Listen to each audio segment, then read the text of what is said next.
네, 안녕하십니까. 총리님, 동아일보 권우혁 기자입니다. 저는 검찰개혁 관련해서 질문 드리고자 합니다.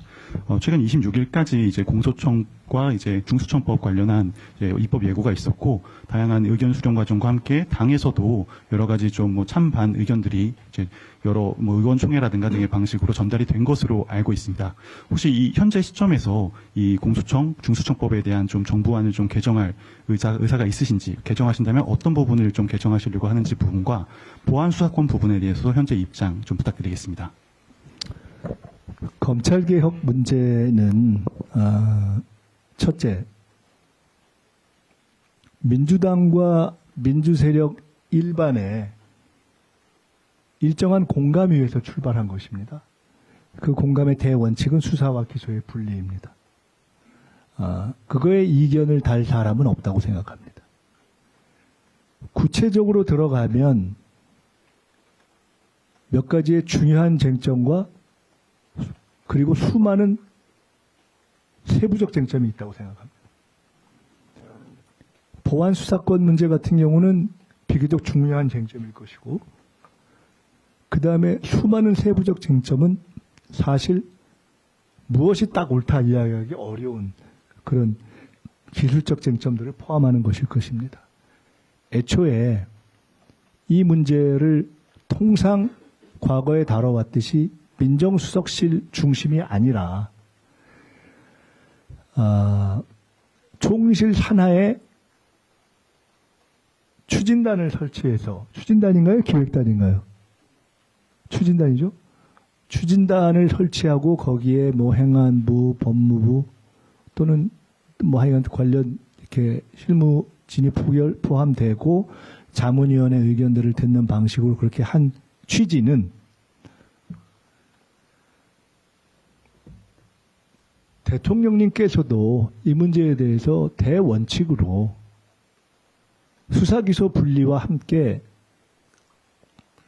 수사를 통해서 국민들이 안정적으로 보호받을 수 있게 하는 그런 디테일도 종합되어야 하니 이에 대해서 충분한 수기를 할 수 있는 그러한 장이 필요하다라고 하셔서 총리실 산하로 오게 된 것입니다.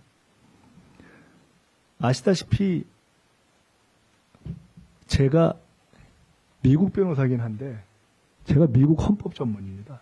사실 저는 국내 이 검찰이라든가 이런 거는 제가 가서 수사는 받아봤는데 잘 모릅니다. 그래서 저는 애초에 이 가지고 있는 제 개인적인 몇 가지 원칙이 있다면, 첫째는 이것은 개인적인 원칙입니다. 제가 이미 누차 밝혔는데, 저는 수사기소 원칙, 분리 원칙을 반영해서 보안 수사권은 원칙적으로 없는 것이 맞다, 이렇게 생각을 합니다. 이 이야기는 여러 번 공개적으로 했습니다. 예외가 필요할지, 예외가 있다면 어느 정도일지, 그거 잘 모르겠습니다. 그런데 그것을 일정하게 필요하다고 생각하는 분들이 강도는 다르지만 존재하는 것도 현실입니다. 민주진영 내에도, 민주당뿐만 아니라 민주진영 내에도. 이 문제를 처음에 강력하게 얘기했던 조국혁신당에서도 보안수사권의 필요성을 인정하는 논의가 일정하게 있던 것을 알고 있습니다. 변경이 중간에 되고 오늘 현 시점이 어떤지 모르지만 그 과정에 분명히 보안수사권의 필요성을 인정한 논의가 있었습니다. 객관적으로 존재하니까요. 대통령님께서도 지난번 그 기자회견 때 문답을 통해서 논의는 해봐야 될 거 아니냐라는 말씀을 하셨습니다. 그래서 저는 이 추진단이 출범할 때 첫째로 내 개인적인 원칙은 보안수사권은 허용하지 않는 것이 원칙이라고 생각하지만 제 개인의 입장을 가지고 추진단의 안을 만드는 것은 부적절하다고 생각했기 때문에 가급적 그 문제는 개인적인 입장으로 두고 이 문제에 대한 논의의 장을 활성화시키는 게 좋다고 첫째 생각했고요. 두 번째로 당정청의 합의에 의해서 1차는 조직법을 통과시키고 보안수사권 등 주요 내용 쟁점은 2차로 가자 하는 것이 기존의 합의였습니다. 그렇기 때문에 1차 조직법에는 사실은 내용적인 핵심 쟁점보다는 찬반을 가리기 어려운 기술적 쟁점들이 주로 있다. 이렇게 판단했었습니다. 그래서 추진단에서 그 1차 입법예고안을 준비하는 과정이 진행됐고 그것이 일종의 정리가 된 것입니다. 정부의 모든 입법예고안은 정부에 관련한 모든 고위 책임자들이 인지합니다. 내용을. 당연히 인지하죠. 그럴 때는 저도 인지했는데 다만 말씀드렸듯이 저는 여기서 가장 중요한 쟁점은 실제로는 이후 2차 내용을 할 때 걸르는 것이 맞다고 봤고 그때의 보안 수사권 문제에 대한 생각은 제가 이미 가지고 있었고 주 토론은 그때 이루어진다고 생각했고 그리고 이 1차 조직법상에 관련된 내용은 첫째 제가 말씀드렸지만 어떠한 경우도 범정부적인 고위직의 최종 인지를 거치고 또한 당정 간에도 상호 인지를 거칩니다. 그렇기 때문에 우리 추진단에 여기 우리 부단장도 실제로 애써서 고생했는데 너무 힘들어가지고 저한테 이번에 입법예고 낸 다음에 저한테 그만두겠다고 저를 협박까지 하는 이런 상황이 있었는데 당연히 첫 입법예고안에 대해서 이러저러한 이 유통과 이런 과정이 있었습니다. 일단 그렇게 말씀드리고요. 이것이 그동안의 과정이고 이후에 어떻게 할 것인가. 현재 보안 수사권 문제 등 내용적 쟁점이 해결되지 않았기 때문에 그에 대한 의심 때문에 1차 논의가 훨씬 뜨거워졌습니다. 우리는 1차에는 차가운 논의를 하고 2차에 뜨거운 논의를 하자고 생각했는데 2차에 뜨거운 논의가 예정되어 있으니까 1차까지 이미 미리 뜨거워져 버렸습니다. 그래서 그렇다고 지금 이 시점에서 1, 2차를 합쳐서 할까? 아니면 원래대로 1, 2차를 구분해서 할까?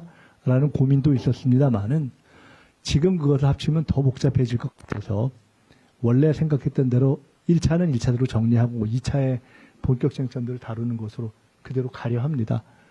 다만 1차의 논의가 생각보다 뜨거워졌기 때문에 대통령님께서도 그렇고 저희도 그렇고 실제로 이와 관련돼서 검찰개혁을 철저하게 잘했으면 좋겠다라는 것에 가장 누구보다도 정치검찰의 어떤 공작적 수사의 피해를 많이 받은 사람이 이재명 대통령님이라면 저도 그만큼은 못해도 꽤 받아본 사람입니다.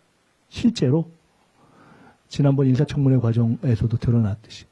그래서 그 구체적으로 어떠한 수법을 쓰는지까지도 너무 다 생생히 경험해 본 사람이어서 그에 대한 강한 의지를 가지고 있습니다. 그런데 현재로서는 그래서 지금 이렇게 뜨거워졌으니 1차 입법 예고를 했지만 당에서 여러 논의가 제기되었으니 이거를 꼭 통상적인 경우처럼 1차 입법 예고안을 가지고 당을 설득하고 국회에서 관찰하는 방식이 아니라 일정한 논의의 소재, 논의의 토대로 삼고 여러 가지 의견을 수렴하자는 방향으로 정리하자고 이미 당정 간에 합의가 된 거 아닙니까? 그리고 현재 당에서 다양한 논의가 진행되고 있는 것을 알고 대략 몇 가지 쟁점들에 대해서는 당내 의견이 어느 정도 모아졌다고 제가 듣고 있습니다.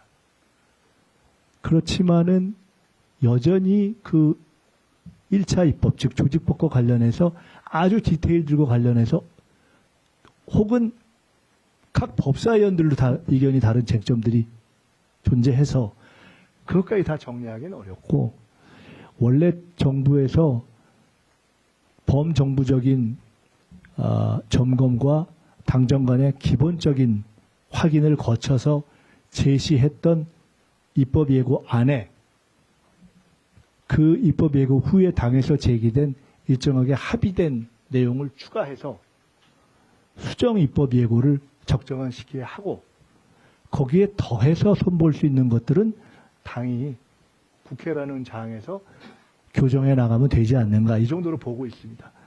이미 상호 인식을 다 이렇게 확인한 상태이기 때문에 그렇게 더 뜨거워질 일은 없지 않는가 이렇게 보고 있고요. 그것이 정리되면 다들 아는 바대로 예고된 뜨거운 쟁점인 보안 수사권을 포함한 2차 입법 논의로 들어가야 합니다. 10월쯤까지는 중수청 또는 검찰청 등등이 다 새롭게 편제돼서 가동돼야 되기 때문에 제 개인적인 소망은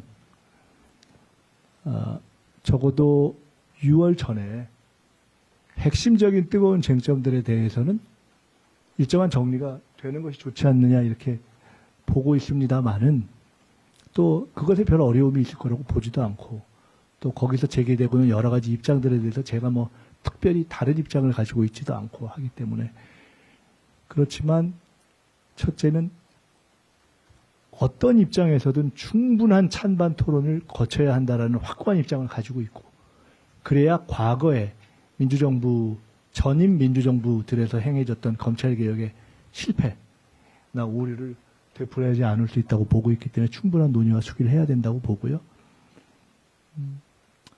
이게 이제 앞으로 지방선거 시기 등등도 있고 국회 상황이 있기 때문에 그 처리 시점에 대해서는 당과 논의를 해서 하겠습니다만은 저는 기본적으로는 이 문제는 올 6월 전에 일부 디테일 세부 쟁점들을 남기더라도 뜨거운 쟁점들에 관해서도 큰 정리를 하는 것이 좋다 이렇게 보고 있다는 말씀을 드립니다.